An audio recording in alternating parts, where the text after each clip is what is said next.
మొత్తం మీద వైఎస్ఆర్ కాంగ్రెస్ పార్టీ అధ్యక్షుడు వైఎస్ జగన్మోహన్ రెడ్డి ఇచ్చిన పిలుపు మేరకు గుంటూరు జిల్లా వ్యాప్తంగా కూడా పెద్ద ఎత్తున ఆందోళన కార్యక్రమాలు కొనసాగుతూనే ఉన్నాయి. ప్రస్తుతం మనం సత్యనపల్లిలో ఉన్నాం. సత్యనపల్లిలో చూస్తే పార్టీ అధికార ప్రతినిధి ఈ నియోజకవర్గ ఇన్ఛార్జి అంబటి రాంబాబు ఆధ్వర్యంలో ఇక్కడ నిరాహార దీక్షలు కొనసాగుతున్నాయి. ప్రస్తుతం అంబటి రాంబాబు గారు అంతా ఉన్నారు. ఆయనతో మాట్లాడే ప్రయత్నం చేద్దాం. రాంబాబు గారు చూస్తూనే ఉన్నారు, నిన్న ప్రధానమంత్రి కూడా చెప్తున్నారు మా ప్రాధాన్యత తెలంగాణకి అని చెప్పి. అలాంటి సమయంలో మీరు ఆందోళన చేయడం ద్వారా ఢిల్లీ పెద్దలు దిగి వస్తారని మీరు భావిస్తున్నారా? తప్పనిసరిగా దిగి వస్తారని నేను భావిస్తా ఉన్నా. ఎందుకంటే ఒక రాష్ట్రాన్ని చీలుస్తున్నప్పుడు ఆ రాష్ట్రంలో ఉన్నటువంటి 60-70 మంది ప్రజానీకం, 60-70% ప్రజానీకం రాష్ట్ర విభజన వద్దు, రాష్ట్రం కలిసి ఉండాలని కోరుకుంటున్నటువంటి తరుణంలో కేంద్ర ప్రభుత్వం ఎట్టి పరిస్థితుల్లోనూ ఈ రాష్ట్ర విభజన చేయటం సాధ్యం అయ్యే విధంగా లేదని నేను భావిస్తా ఉన్నా. ఎందుకంటే ప్రజల మనోభావాలకు అనుగుణంగానే ఏ రాజకీయ పార్టీ అయినా పరిపాలన చేయాలి. ఇది ప్రజాస్వామ్య దేశం. ఈ ప్రజాస్వామ్య దేశంలో రాచరిక వ్యవస్థలాగా బలవంతంగా రాష్ట్రాన్ని చేల్చడం అనేది సాధ్యపడేటువంటి అంశం కాదు. 60-70% ప్రజానీకం తెలుగు రాష్ట్రంలో రాష్ట్రం సమైక్యంగా ఉండాలని కోరుకుంటమే కాకుండా ఘోషిస్తా ఉన్నారు. గత 60 రోజుల నుంచి నడి రోడ్డు మీదకి వచ్చి తమ గళాన్ని విప్పి సమైక్యంగా రాష్ట్రం ఉండాలని నినదిస్తున్నటువంటి ఈ తరుణంలో రాష్ట్ర విభజన చేయటం ఈ ప్రజాస్వామ్య దేశంలో సాధ్యపడేటటువంటి అంశమని నేను అనుకోవడం లేదు. కానీ 60 రోజులుగా చూస్తుంటే సీమాంధ్రం మొత్తం కూడా రగిలిపోతూ ఉంది. అయినప్పటికీ షిండే లాంటి నాయకులు చెప్తున్నారు తెలంగాణకు బిల్లు ఏర్పాటు రెడీ అవుతుందని చెప్పి. ఎట్లా చూస్తారు వాళ్ళ వైఖరిని మీరు?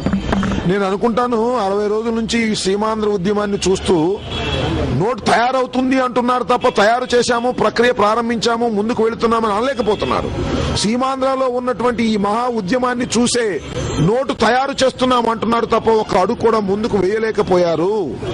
లేదు, ఒకవేళ నిజంగా 60 రోజుల పాటు కాముగా కేంద్ర ప్రభుత్వం నిజంగా ఈ ఉద్యమాన్ని గుర్తించకపోతే 60 రోజుల పాటు కాముగా ఎలా ఉండగలుగుతుంది? ఈ పార్టీకి చాలా త్వరితగతిన ప్రక్రియ ప్రారంభమై ఉండేది. నేను ఇంకోటి కూడా మనవి చేస్తున్నా, ఇంకా ఈ రాష్ట్ర ప్రభుత్వం కేంద్ర ప్రభుత్వం పట్టుమని 6 మాసాలు కూడా లేదు. ఈ 6 మాసాల్లో విభజన జరగకోకుండా మన తెలుగు ప్రజలు కాపాడుకుంటే ఆ తర్వాత వచ్చేటటువంటి ప్రభుత్వం ఈ రాష్ట్రాన్ని విభజించుకోకుండా అడ్డుపడే శక్తి ఉన్నటువంటి ప్రభుత్వం వస్తుంది. అదే సమైక్య నినాదంతో ముందుకు కదులుతున్నటువంటి జగన్మోహన్ రెడ్డి గారి నాయకత్వంలో ఉన్నటువంటి వైఎస్ఆర్ కాంగ్రెస్ పార్టీ వస్తుంది. కాబట్టి వచ్చిన తర్వాత ఈ రాష్ట్రాన్ని విభజించడం ఎవరి సాధ్యం కాదు. కాబట్టి ఉద్యమం ద్వారా ఈ 6 నెలలు ఈ కాంగ్రెస్ పార్టీ అధికారంలో ఉన్నటువంటి 6 నెలలు ఈ రాష్ట్ర విభజన జరగకోకుండా మనం చూసుకోవలసినటువంటి బాధ్యత ఉన్నదనే ఉద్దేశంతోనే ఇవాళ జగన్మోహన్ రెడ్డి గారు వైఎస్ఆర్ కాంగ్రెస్ పార్టీ ఇచ్చిన పిలుపు మేరకు 175 నియోజకవర్గాల్లో ఉన్నటువంటి వైఎస్ఆర్ కాంగ్రెస్ పార్టీ సమన్వయకర్తలు వేలాదిగా లక్షలాదిగా ప్రజానీకం ఈ కార్యక్రమంలో నిమగ్నమై ఉన్నారని మనం చేస్తున్నాం. కానీ మీ పార్టీ నాయకుడు 19వ తారీఖున సమైక్య శంకరం అంటూ హైదరాబాద్ లో సభను ఏర్పాటు చేస్తున్నారు. దీన్ని అడ్డుకోవాలని చెప్పి కేసీఆర్ తో పాటు చంద్రబాబు నాయుడు కూడా వ్యాఖ్యలు చేసిన పరిస్థితి. ఎట్లా చూస్తారు వాళ్ళ వ్యాఖ్యలు మీరు? చిత్రమైన విషయం ఏమిటంటే చంద్రబాబు నాయుడు గారికి కొద్దిగా బ్యాలెన్స్ తప్పినట్టుగా ఉంది. ప్రతి విషయాన్ని ఏదో ఒక విధంగా జగన్మోహన్ రెడ్డి గారి మీద బురజల్లాలని ప్రయత్నం చేస్తున్నారు. ఇవాళ రాష్ట్రం సమైక్యంగా ఉండాలని కోరుకుంటున్నటువంటి ఏకైక పెద్ద రాజకీయ పార్టీ వైఎస్ఆర్ కాంగ్రెస్ పార్టీ. మీరు చూసినట్లయితే సిపిఎం అలాగే ఎంఐఎం కూడా కోరుకుంటున్నాయి. నేను కాదని అనడం లేదు, 3 పార్టీలు కోరుకుంటున్నాయి. చంద్రబాబు నాయుడు గారి వైఖరి ఏమిటండి? ఆయన సమైక్య రాష్ట్రాన్ని కోరుకుంటున్నారా లేక రాష్ట్ర విభజన కోరుకుంటున్నారా? కనీసం ఆయనకైనా తెలుసా? తెలుగుదేశం పార్టీలో ఉన్నటువంటి పెద్దలు, ఇక్కడ ఉన్నటువంటి పెద్దలేమో రాష్ట్రం సమైక్యంగా ఉండాలంటారు, అక్కడ ఉన్నటువంటి పెద్దలేమో రాష్ట్రం విడిపోవాలంటారు. ఇంత గందరగోళంలో ఉన్నటువంటి చంద్రబాబు నాయుడు గారు, సాహసోపేతమైనటువంటి నిర్ణయాలు తీసుకోలేనటువంటి దశలో ఉన్నటువంటి చంద్రబాబు నాయుడు గారు, జగన్మోహన్ రెడ్డి గారు ఒక సమైక్య నినాదంతో పార్టీని ముందుకు నడుపుకుంటూ వెళుతూ, ఉద్యమాన్ని కూడా ముందుకు నడుపుకుంటూ వెళుతూ హైదరాబాద్ నడిబొడ్డులో సమైక్య శంఖారావాన్ని నేను చేస్తానంటే ఎందుకండి చంద్రబాబు నాయుడు గారికి అంత కంగారు? నిజంగా ఈ రాష్ట్రంలో విభజన కోరుకుంటున్నటువంటి రాజకీయ పార్టీలు 2 ఉన్నాయి. ఒకటి అధికారంలో ఉన్నటువంటి కాంగ్రెస్ పార్టీ, 2 ప్రధాన ప్రతిపక్షంలో ఉన్నటువంటి తెలుగుదేశం పార్టీ.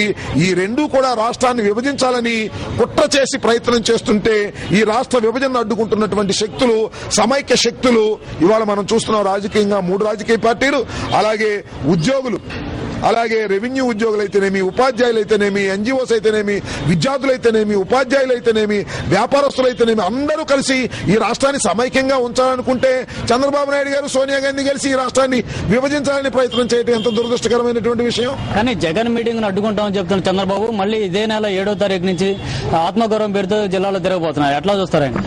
నాకు తెలియకడుగుతా జగన్మోహన్ రెడ్డి గారి మీటింగ్ ని ఎందుకు పెడుతున్నాడు? సమైక్య మీటింగ్ హైదరాబాద్ లో అనేమో చంద్రబాబు నాయుడు గారు అంటారు, కేసీఆర్ గారేమో మేము అడ్డుకుంటామంటారు. చంద్రబాబు నాయుడు గారు ఏ ముఖం పెట్టుకుని సీమాంధ్రాలో తిరగడానికి వస్తున్నారని ఆ ప్రశ్న.